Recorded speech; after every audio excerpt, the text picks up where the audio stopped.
My daughter cut the brake lines on all the school buses. I'm the proudest mom ever.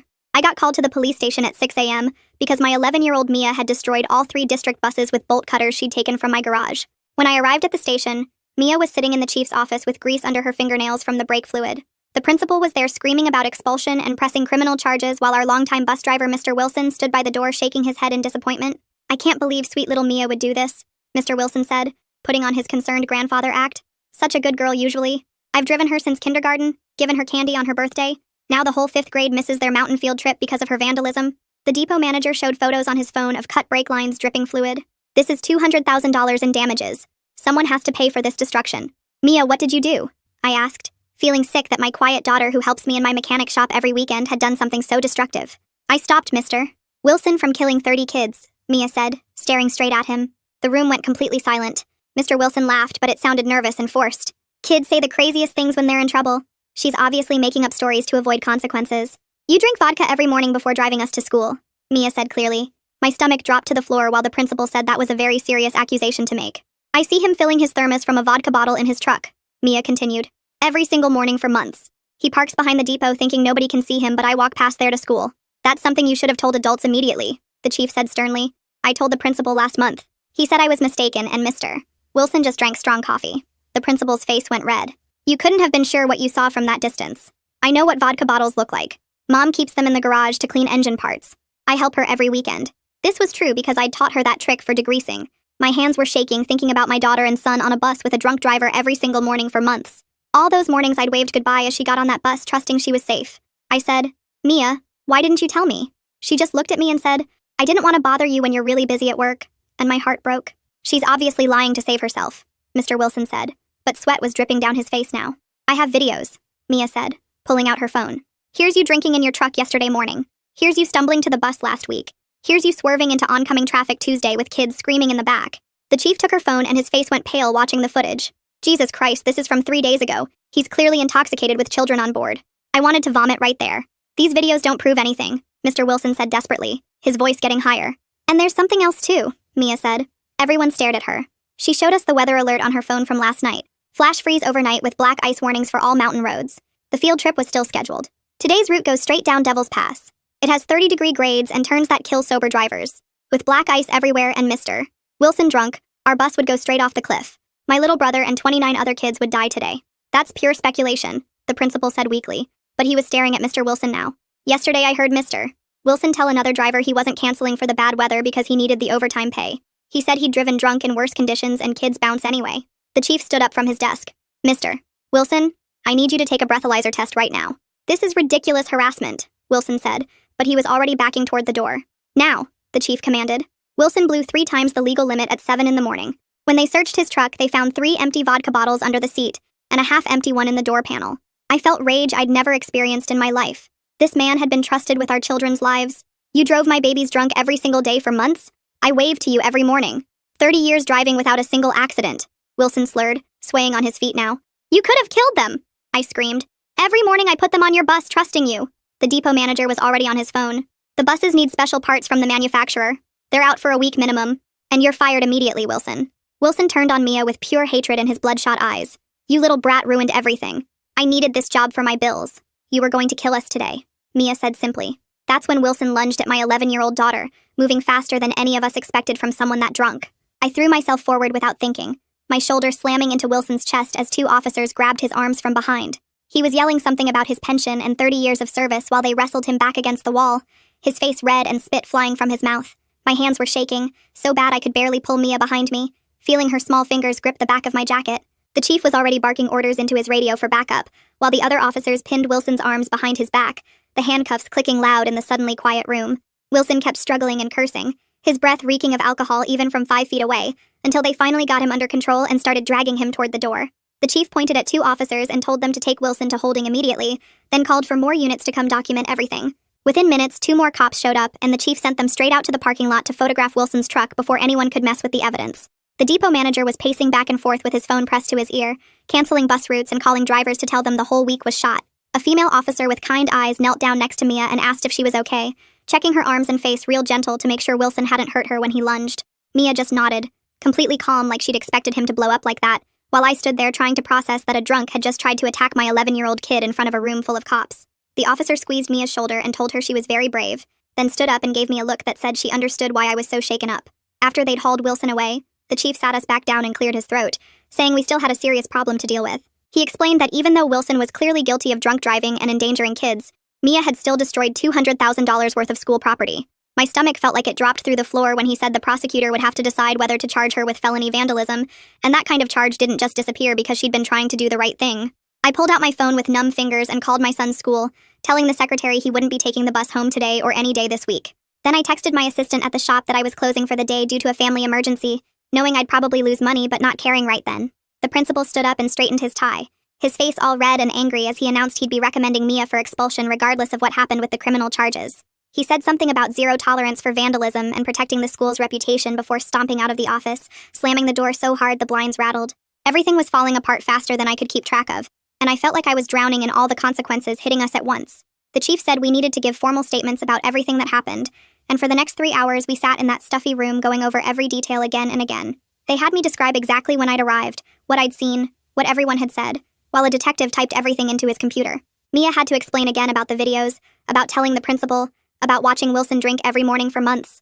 The chief kept saying the prosecutor would review everything and make the final decision about charging Mia with felony destruction of property, and every time he said felony, I felt like I couldn't breathe.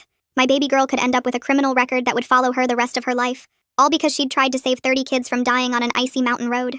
By the time we finally left the station, it was past noon, and my phone was blowing up with messages from other parents. The group chat for 5th grade was going crazy with people mad about the canceled field trip, saying their kids had been looking forward to it all year. Most of them didn't know the full story yet, and were blaming Mia for ruining everything, calling her a troublemaker and saying I should have to pay for new buses myself. Every few seconds, another angry message popped up. Parents complaining about having to find childcare now that buses weren't running, asking how one kid could cause so much damage. I turned my phone to silent but could still see the notifications piling up, knowing the whole town would be talking about us by dinner. Then a number I didn't recognize called, and when I answered, a man said his name was Alex Gray from the local paper. He asked if I wanted to comment on my daughter's arrest for vandalizing school buses, and I just hung up without saying anything. But I knew he'd write the story anyway, probably making Mia look like some crazy kid who went nuts with bolt cutters, and by tomorrow everyone in town would have an opinion about us. That evening after we got home, I went through Mia's backpack while she was in the shower and found a small notebook tucked in the inside pocket. Inside were pages and pages of dates and times, all in Mia's neat handwriting, documenting every time she'd seen Wilson drinking. October 3rd, 7:15 a.m. Wilson fills thermos from Smirnoff bottle in truck. October 5th, 7:10 a.m. Wilson stumbles getting into driver's seat, drops keys twice. She'd been watching him and writing it all down for 2 whole months, and there was even a note about telling the principal on November 8th, and him saying she must be mistaken. This wasn't some crazy impulse where she just grabbed bolt cutters and went wild. She'd been gathering evidence and trying to get help the right way first. I spent the rest of the evening calling every lawyer in the phone book, getting turned down by 3 who said they didn't do juvenile cases. Finally, I reached Janice Barnett, a defense attorney 2 towns over who said she'd handled cases like this before. She agreed to meet us first thing in the morning, but warned me that vandalism cases involving that much money got complicated real fast, and we'd need to build a strong necessity defense if we wanted to keep Mia out of the system. The next morning my phone rang while I was making breakfast, and the caller ID showed the district attorney's office. Christopher Lake introduced himself as the prosecutor reviewing Mia's case, and said he needed to discuss the situation with me directly. His voice was calm, but serious as he explained that while he understood this was an unusual circumstance, destroying $200,000 worth of property was still a crime regardless of the motivation. I gripped the phone harder and told him about the videos, about Wilson being drunk that morning, about the 30 kids who would have died on Devil's Pass. He said he'd review all the evidence but reminded me that we don't allow vigilante justice in this country, even when someone believes they're preventing a tragedy. I begged him to consider that Mia tried the proper channels first, that she told the principal who ignored her, that she was 11 years old facing an impossible situation. He said he'd make his decision within the week and hung up. That night after dinner, Mia was doing homework at the kitchen table when she suddenly pushed her books away and started sobbing. I rushed over and she buried her face in my shoulder, her whole body shaking as she cried that she didn't mean to cause so much trouble for everyone. She said she just knew nobody would listen until something terrible happened, that she'd been so scared every single morning getting on that bus with her little brother. Between sobs, she told me how Wilson would swerve and she'd grip the seat wondering if today was the day they'd crash. She said other kids noticed too, but everyone was afraid to say anything because Wilson was friends with all the adults. I held her while she cried herself out, feeling my own tears falling as I realized how alone she must have felt, carrying this fear for months. The next morning, I woke up to my phone buzzing with news alerts about the bus drivers union releasing an official statement. They were defending Wilson and claiming that Mia's vandalism had caused more danger than anything their member had allegedly done. The statement said that disabling safety equipment on the school buses put children at risk, and that one child's unproven accusations shouldn't destroy a man's 30-year career. I wanted to throw my phone across the room at their twisted logic, acting like Mia was the villain when Wilson had been driving drunk with kids every day. Then around noon, my phone rang from an unknown number, and when I answered, a muffled voice said they had information about Wilson. The caller wouldn't give their name, but said they were another driver who knew Wilson drank, but never reported it because there's an unspoken code about not ratting out coworkers. They said at least 3 other drivers saw Wilson drinking in his truck, but everyone kept quiet because they didn't want to be the snitch who got someone fired. Before I could ask questions, they hung up, leaving me staring at my phone, realizing this went way deeper than just one bad driver. Janice arrived at our house that afternoon with a briefcase full of legal documents and immediately started working on Mia's defense strategy. She spread papers across our dining room table and explained that our best shot was a necessity defense, arguing that Mia had no other reasonable choice to prevent immediate harm. She said Mia's age would help, and the fact that she'd tried reporting Wilson first was crucial, but the damages amount was a huge problem that prosecutors couldn't ignore. We spent 2 hours going through every detail of what Mia knew and when she knew it, with Janice taking notes about the timeline and asking for any documentation we had. She said we needed to prove beyond doubt that the danger was real, immediate, and that Mia had exhausted all other options before taking action. After Janice left, I decided to drive to the depot myself to verify Mia's story about seeing Wilson from the sidewalk. I parked across the street and walked the path kids take to the school, taking pictures with my phone of the employee parking area. Wilson's usual spot was clearly visible from the sidewalk, close enough that anyone walking by could easily see into a truck window.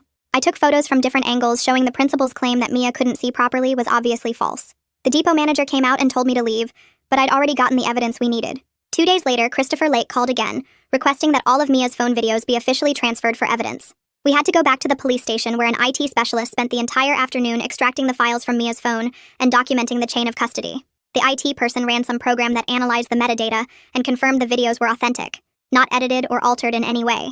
Each video was logged with its date, time, and GPS location, creating an official record of Wilson's pattern of drunk driving. Lake watched a few of the videos while we were there, and his face got more serious with each one. The following morning, I was in my shop working on an oil change when I saw a government car pull up to our house next door.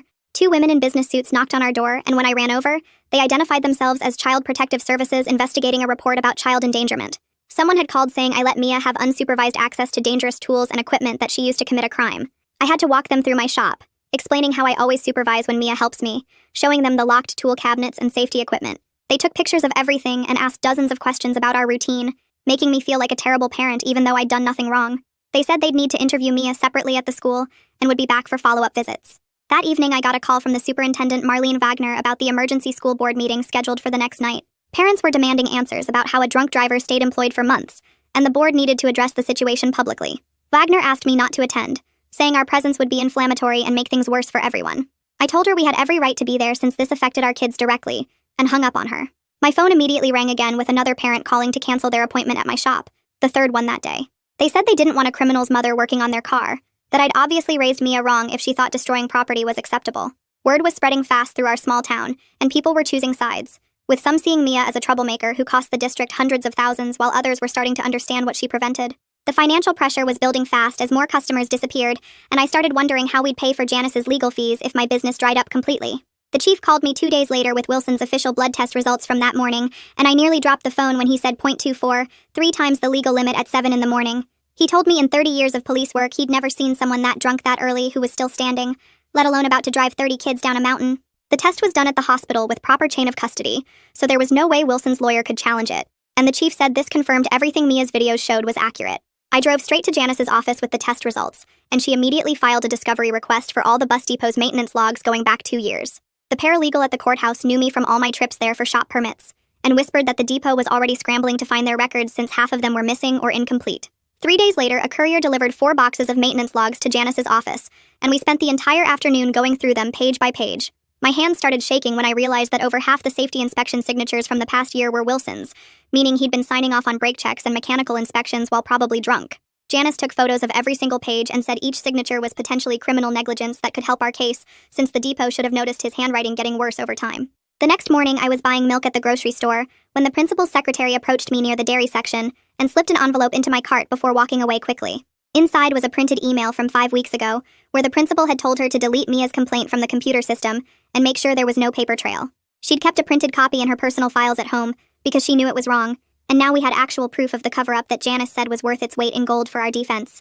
I was loading groceries into my truck when a parent I recognized from the school events cornered me in the parking lot, her face red with anger about the field trip money they'd lost. She kept saying her daughter had been looking forward to the mountain trip all year, and now it was ruined because of what Mia did. completely ignoring that her kid would be dead at the bottom of Devil's Pass if my daughter hadn't acted. I bit my tongue so hard it bled rather than scream at her that she should be thanking Mia for saving her daughter's life, not complaining about a $50 field trip fee.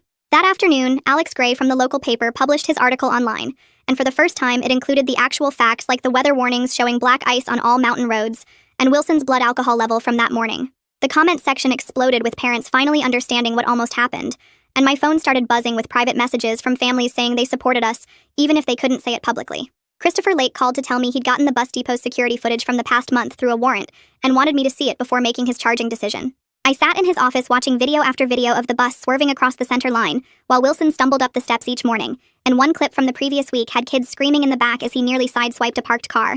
Lake paused the footage and pointed out that any one of these incidents could have killed children, and the district had cameras, but apparently nobody ever reviewed them. He said the insurance company had already launched their own investigation because they were looking at millions in potential lawsuits if it turned out the district knew about Wilson's drinking and did nothing to stop it. The principal had hired his own lawyer separate from the district's legal team, which Lake said meant he was trying to save himself by throwing everyone else under the bus. That evening, I was washing dishes when I heard a school bus drive past our house, and suddenly Mia ran into the kitchen shaking and crying uncontrollably. She kept saying she could smell the diesel and vodka even though the windows were closed, and I realized she was having a panic attack from months of riding that bus in fear every single morning.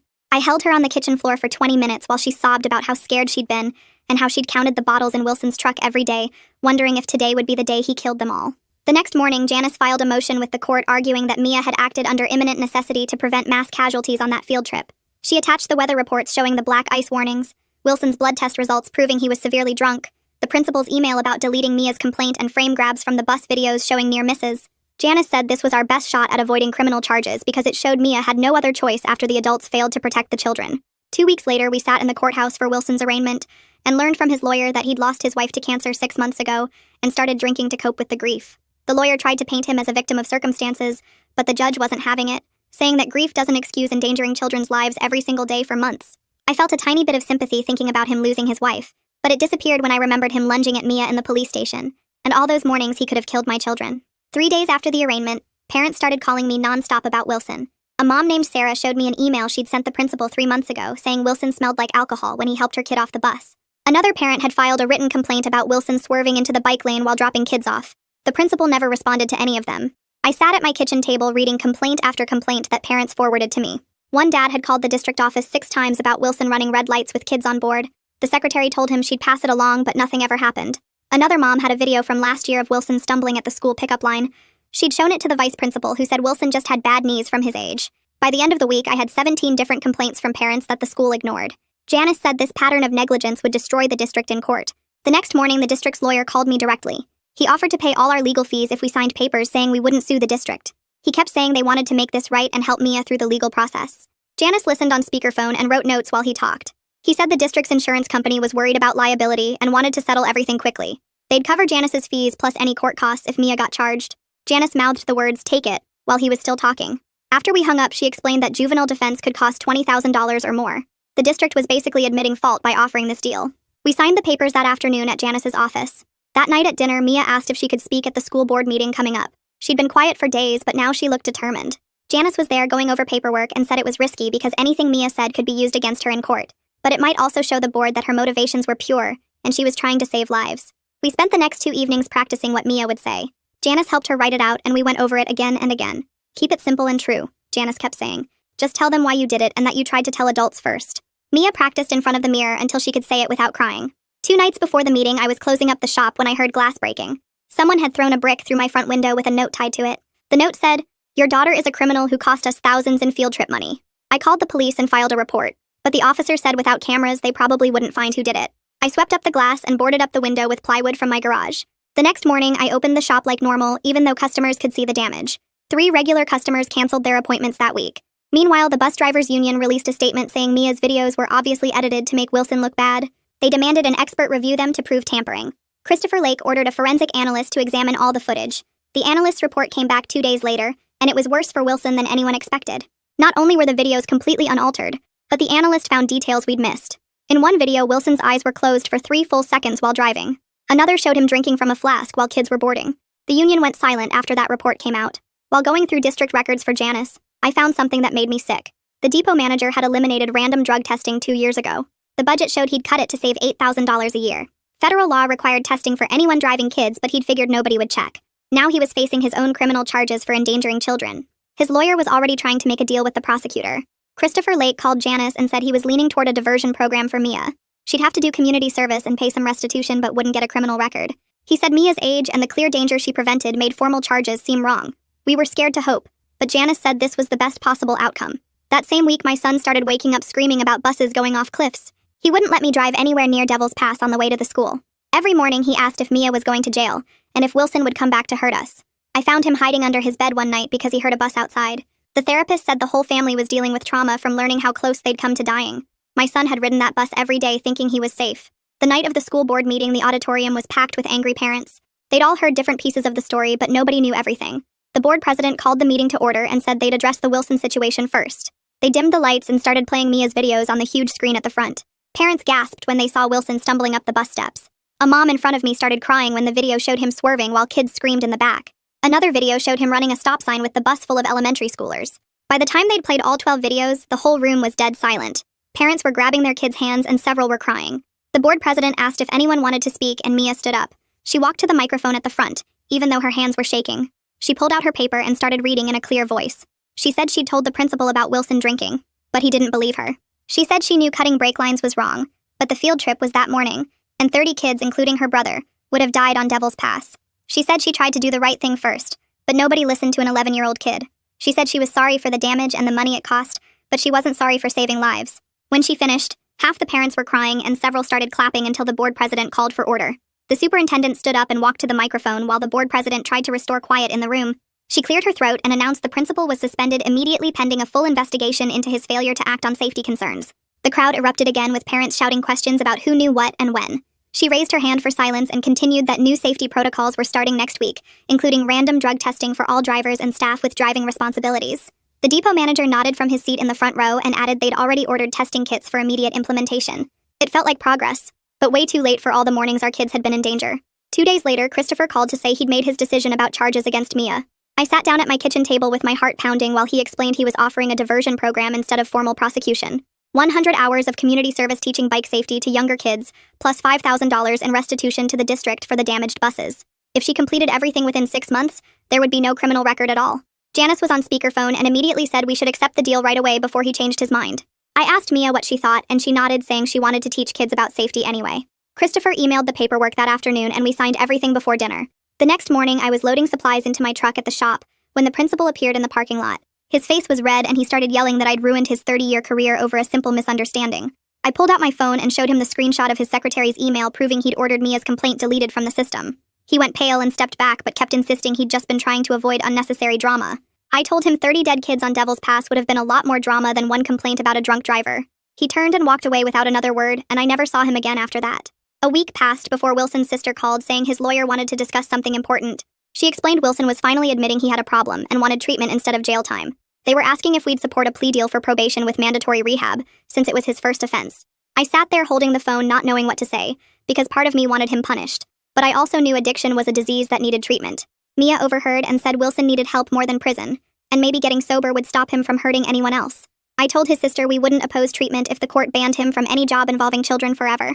3 weeks later, we sat in juvenile court for Mia's official hearing on the diversion program. The judge reviewed all the evidence, including the videos and the weather reports from that morning. He approved the program and explained Mia would write apology letters to the district and complete her service hours at the community center.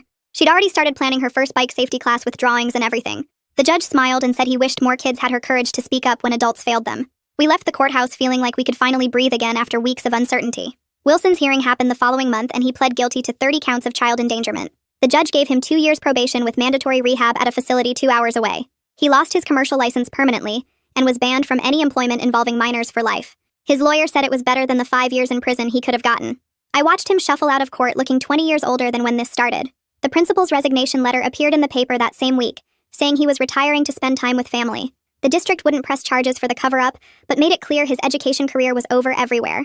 He'd never work in another school or even substitute teach. Sometimes losing your profession and reputation was punishment enough without jail time. Over the next few months, our small town slowly started healing from everything that happened. Some parents came up to me at the grocery store apologizing for their angry messages when they first heard about the buses. Others still thought Mia should have been prosecuted fully, and made that clear with cold stares when we passed them. We learned to live with both reactions and focus on moving forward. The safety workshop started that spring with Mia teaching groups of 8 and 9-year-olds how to document concerns properly. I helped her make handouts about finding trusted adults who would actually listen when something felt wrong. We showed them how to take videos safely and keep records of dates and times. Parents started attending too and asking questions about what signs to watch for. It became our way of turning something terrible into something useful for other families. My shop slowly got busier as the scandal faded from daily conversation. A few customers actually started coming more often, saying they respected what Mia did to protect those kids. We weren't making as much money as before everything happened, but we were surviving. The bills got paid and we could afford groceries without worry. Sometimes that's all you can ask for after your world gets turned upside down. 6 months passed with Wilson finishing his rehab program at the facility upstate. The letter arrived on a Tuesday morning while I was eating breakfast with Mia before school. The return address showed the treatment center's name, and I recognized Wilson's shaky handwriting on the envelope. Mia saw it too, and asked if she could open it since it was really meant for her. Inside was 2 pages of Wilson's apology written in blue pen with several crossed-out words where he'd struggled to find the right ones. He thanked Mia for stopping him before he killed someone, and said he'd been sober for 182 days now. He wrote about losing his wife to cancer, and how the drinking started as a way to numb that pain before spiraling out of control. He said he knew that wasn't an excuse for endangering children, but wanted us to understand he never meant to hurt anyone. The last paragraph said he was staying at a halfway house near the treatment center, and had a job stocking shelves at night where he couldn't hurt anybody. Mia read it 3 times, then got out her notebook and started writing him back. She kept it simple, just saying she was glad he was getting help and hoped he stayed sober. I mailed it for her that afternoon. The district had hired 5 new drivers who all had to pass background checks and monthly drug tests. Parents could log into a website anytime to see the test results with dates and signatures from the lab. The transparency helped even though half the families still drove their kids instead of using the buses. Each driver also had to wear a body camera that uploaded footage to the cloud every day. The depot installed breathalyzers that drivers had to blow into before starting their routes. If they didn't pass, the bus wouldn't start, and an alert went straight to the superintendent's phone. They also put GPS trackers on every bus, so parents could watch the routes in real time. Some people said it was too much, but nobody complained after what almost happened. Mia finished her 100 hours of community service 2 weeks early because she kept showing up for extra sessions. The judge called us into his office on a Thursday afternoon to officially close her case. He stamped the paperwork and told Mia he was proud of how she'd handled everything. She'd taught 43 kids about bike safety and how to document problems properly. The community center director said Mia could keep volunteering if she wanted, and she signed up for the next session immediately. She'd made little cards for the kids with important phone numbers and a checklist for gathering evidence safely. The director started using them in all the safety classes after that. My son took 3 months before he'd get on a bus again, even with all the new safety stuff. The first day back, he threw up from nerves before we even got to the bus stop. The new driver was a retired firefighter named Tom, who understood why kids were scared. He let my son sit right behind him and showed him the breathalyzer and cameras. After that first ride without problems, we went straight to the ice cream shop and got double scoops to celebrate. He still sat behind the driver every day, but at least he was riding again. The district loved Mia's idea for an anonymous reporting app, so much they had it built within 2 months. Kids could report anything that felt unsafe directly to monitors outside the district who would investigate within 24 hours. The app let them upload photos or videos as evidence and track what happened with their report. 3 other districts heard about it at a conference and asked for the code to make their own versions. Within a year, 12 districts across the state were using some version of Mia's reporting system. The school held their end-of-year awards ceremony in the gym with all the parents packed into plastic chairs. When they called Mia up for the Citizenship Award for Moral Courage, half the audience stood up clapping. These were the same parents who'd wanted her expelled 6 months earlier. The principal's replacement gave a speech about standing up for what's right even when it's hard. Mia just stood there holding her plaque, looking uncomfortable with all the attention. I took a picture anyway because I wanted to remember that moment. Some parents came up afterwards saying they were wrong about Mia and apologizing for the angry messages. We just nodded and said thank you because what else could we do? Our family started having weekly meetings every Sunday after dinner where everyone could bring up anything bothering them. No topic was off limits and nobody got in trouble for sharing concerns. My son talked about nightmares he still had about buses crashing. Mia mentioned feeling guilty about the principal losing his job even though he'd ignored her complaint. I shared how scared I'd been about losing the shop and not being able to provide for them. These talks brought us closer than we'd ever been before everything happened. By the time school started again in the fall, life felt almost normal. Mia walked to middle school now, so no more buses for her. My shop had more customers than before the whole scandal, and I'd even hired a part-time helper. We didn't talk about that morning at the police station much anymore, but sometimes I'd catch Mia checking the bus safety app she'd helped create. I was proud my daughter found the courage to act when every adult around her failed to protect those kids. Thanks for letting me wonder alongside you through all of this today. It's definitely been interesting sharing these moments together. Take care. If you made it to the end, drop a comment. I love reading all your comments.